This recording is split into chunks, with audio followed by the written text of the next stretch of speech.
Yeah, I play Sierra, and Sierra Burgess is a loser. Kid Wonder. The true artist.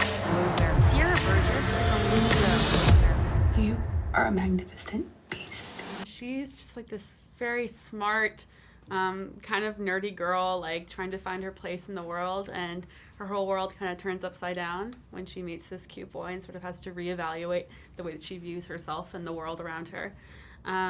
But I love her. I'm just so attached to her. I think she's so relatable. I love that she's not like a trope or a stereotype. She feels very authentic to me. So it was really cool getting to sort of dig deep to play her. And Veronica. Veronica, yeah, I play Veronica. I wonder what life is like for rejects. Move it, Frodo.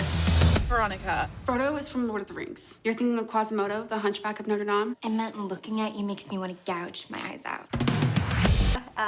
Who is kind of on the outside viewed as the mean, popular girl, but she really isn't. She's really lost in both her home situation and in the high school life, and she's also kind of just trying to figure out her way.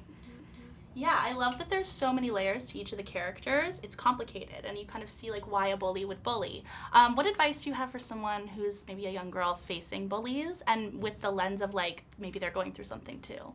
Yeah, I mean, I think there's such a lack of understanding, especially in high school. Everybody is so inward focused. You know, everybody's trying to figure out who they are, and you know, it seems so important to you. Those at the 4 time, years are everything. Yeah, it feels like it's never going to end, and your image is everything. Yeah. I don't know. I would just encourage them to like find a good group of friends who love you for who you are, and like ignore the haters, right? Like. This doesn't excuse the behavior, but a lot of those people are also very insecure and are trying to get approval from their friends or, you know, make themselves feel better. So it's, if possible, you know, like don't take that kind of bullying like to heart, and just know that it comes from a place of insecurity. Yeah. Well, social media plays a huge role in this movie with bullying, but also with just like Veronica being like, I have 20,000 followers.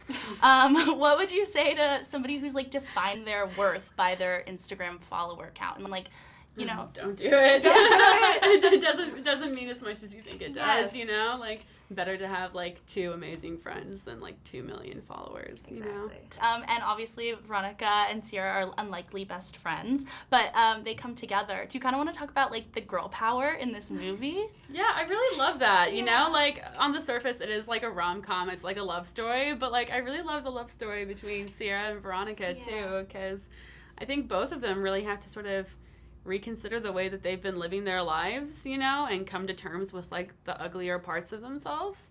But they become like better people for it, and kind of find like this unlikely bond because they realize that they're more similar than they are different. Exactly. When they're at their most vulnerable, that's when they really connect. So lastly, YSBnow stands for You're So Beautiful Now.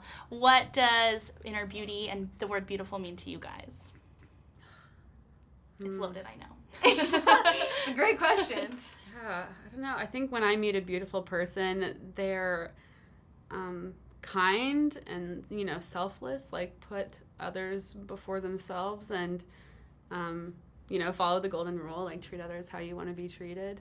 I think somebody who emphasizes, you know, kindness over being right is really important too. That's what I find beautiful. Definitely. Sierra does that. Yeah, thank you.